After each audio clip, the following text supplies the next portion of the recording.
Jump hit #1. The band and Eddie Van Halen have been going strong for over 40 years in the world of rock. LL Cool J is about to celebrate 30 years himself, but in the world of hip-hop. And these two music icons have now joined forces for a new project. It's LL Cool J's Authentic album. So I guess the obvious question is, how did you guys meet? At a meeting? It's an unusual pairing. At a meeting, yeah. I reached out to Eddie. I had an idea about doing, a song that had some rock guitar on it. And, I feel like Eddie's the best in the world. And, I reached out to him and was hopeful, had my fingers crossed that he would be into, working on the record with me. And he came by the studio, I played the demo for him, and he said, let's rock and roll. He played me some other songs, and it was such a diverse record. When I first got the call, it was such a left-of-center thing, and I went, what the hell do you want with me, But I agreed to meet with him, so I go down there, and his enthusiasm and his... He's a pretty impressive guy, isn't he? Well, he was just so excited, Yeah. And he played me all this diverse stuff, and I'm going, I'd really like to be a part of this. And the interesting thing about the song itself is I got to give him a lot of credit for being open to pushing the envelope and experimenting and not being afraid to do things that haven't been done. Because usually in a song, during the vocal, there's rhythm guitar. Well, I'm ripping guitar solo while the vocal's going on. Yeah. So it's a very unique, interesting combination, blend, you know what I mean? You play a big part in my life, my early life. Because when I was 19, Jump came out. Beat It on Michael Jackson's record, and his album went to #1, and our album was #2. Our single was #1, his single was #2. Then he did that Pepsi commercial, he burned his hair, and he stayed at #1. Selfish man. To this day, the guys in the band still blame me for that album not going to #1. It's your fault. Is it true you didn't get paid to be on the Jackson? I did it as a favor, So Michael Jackson rings up and says, Eddie, you're the best guitarist in the world. Can you play on my song Beat It? It's a smash hit around the world, and you get $0. Well, I didn't ask for anything. It was about 20 minutes out of my life. Quincy had called me up and asked me if I wanted to do it. And the honest God truth, the band's policy was, we don't do things outside of the band at the time. And everybody was out of town, so I had no one to ask. And I swear to God, I figured, who's going to know if I play on this Black Kids record? But the funniest thing of all was I actually rearranged the song. The section they wanted me to solo over, it was just, there's no chord changes underneath it. So I had to rearrange the song, and then Michael came in and I said, oh, I hope you don't mind, I changed your song.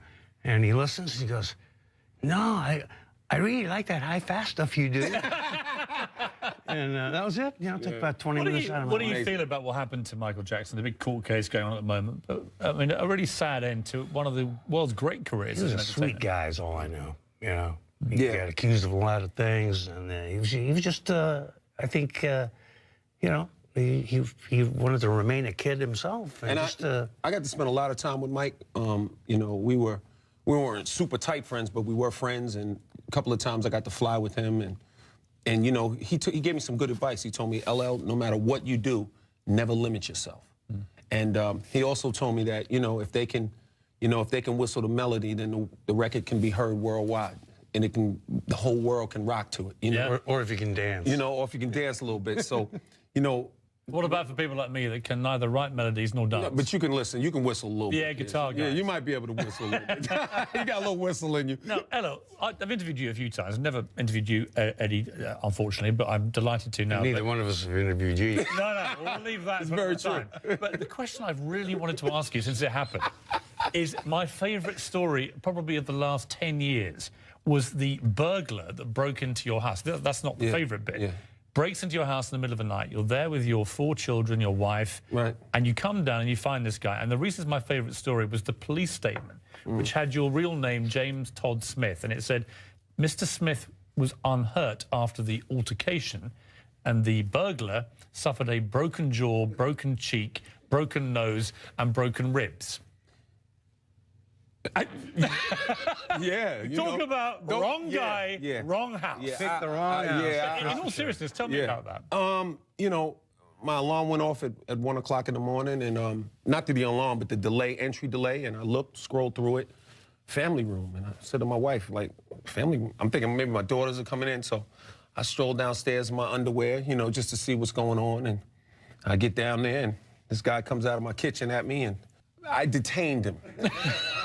I think I did what any man would do, you know, or what most men would do, which is do whatever you got to do to protect your family. Absolutely right. I had to do that, and I'm just glad that I was able to stop and, you know, let the authorities take care of the rest and not try to take justice. Not as glad as the burglar was. I Oh, man, yeah. With me, you break in, you're facing a newsie. Yeah. And on that bombshell, let's take a short break. Let's come back. I want to talk to you about survival in a notoriously risky business. You two are two great survivors. I don't know how you've done it. All right. And about what you do with that Uzi. Yeah. My Uzi weighs a ton. Hold it now.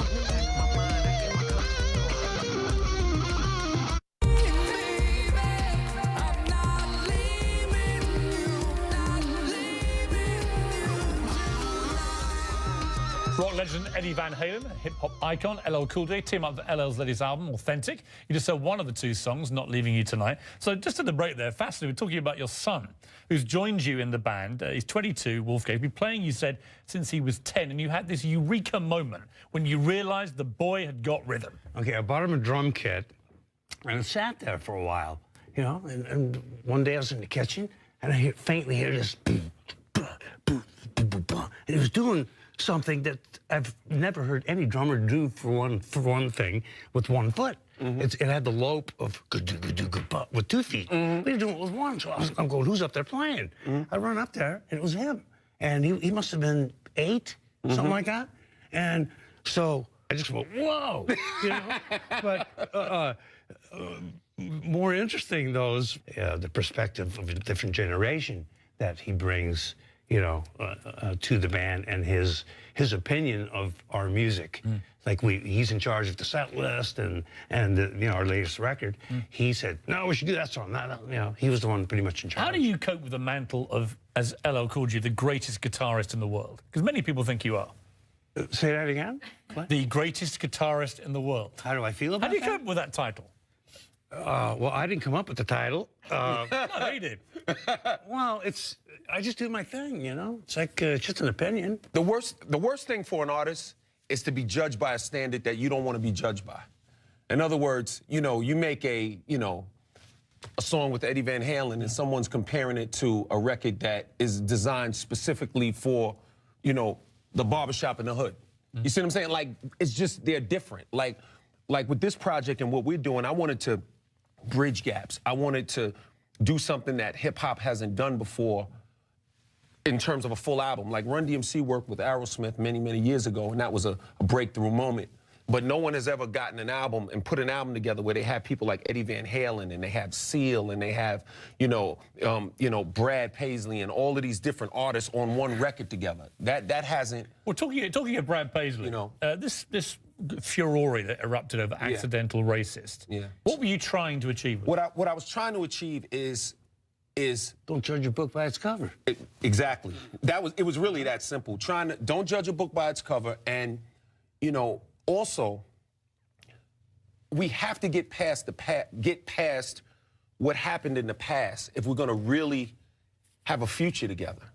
You know, I think that the bitterness thing, I think people really miss it. People thought that I was trying to trivialize slavery, which is ridiculous.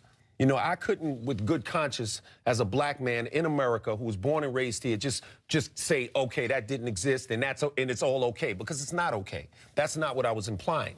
But what I was trying to say is I also don't feel like I need to walk around upset with every white person I meet, or upset with every Southern white that I meet, or Midwestern white that I meet, just because of what happened in the past.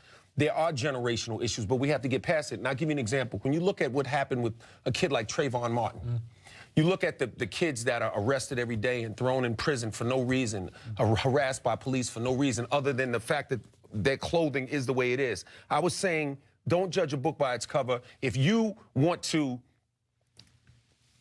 be around that flag and you want to represent Southern pride, okay, I can tolerate that to a certain extent if you don't arrest my son, you don't harass the kids, we get rid of that glass ceiling. You know, those are the things that I was trying to imply, and I think that is such a complex topic that I think people, they thought I was talking about one thing when I was talking about another, and you know, I hope you get what I'm saying? Totally, On top of that, there's plenty of white people who don't like me. You know, so that's right. But it was an interesting thing to deal with, though. It was very interesting because at the end of the day, you know, things always land on the side of love, man, and love conquers all. You know, and you know, and music too. And that's what the song. Yeah. That's what we endure. Why? Because music is the answer to war. That's one of the lyrics in the song. It is the universal language. Tell me this, Eddie. I mean, you're nearly 60. I hope you don't mind me saying that. You look great on it, by the way. Given you too. Thank you very much. I'm not the same age as you. I just look it. But you're a recovered alcoholic. You've been clean a long time. You've survived oral cancer and various other ailments. How have you survived the business, though? Because so many people in your trade have died young of overdoses, alcoholism, whatever it may be. I'm very lucky. Yeah, what do you put it down to, though? What is the art of survival? Good in the rock genes industry? and, no, actually just music, you know, making music. Yeah. You know, keeps you young. Can you still do that jump? Yeah, yeah. Same height? Well, it hurts a little more. Yeah. When I land. It's not it's not the jump, it's the landing. Well, it's a really unusual pairing, but it's incredibly effective. And I think everyone should go and listen to it, because you will love the tracks that you've done. But the whole album is typical LL Cool J. It's new, it's innovative, it's exciting. And that was the most important thing, to be innovative for me. Yeah, well, it always is with you. Even down to the jewelry you wear in my studio. You can also check out the dates for the Van Halen tour, van/halen.com. Great to see you. Yep. Great to meet you. And you know what, Kings of the Mic tour is coming too, so I'll be out there. How do they get details of that? Go to llcoolj.com, check it out. Get details. And while you're at it, go to piersmorgan.com. It doesn't actually exist, and I don't have a tour. And hit me up on Twitter. And hit me up on Twitter too while you're at it. Yeah, no, you can hit me up on Twitter, definitely, at Piers Morgan. You can open for both of us. Guys, thank you both very much indeed. Thank you, Piers. Two great legends. Next, the inside story to Matt Lauer and Curry, the brutal morning show wars. I'll talk to author Brian Stelter, who sets the record straight. That's coming up next.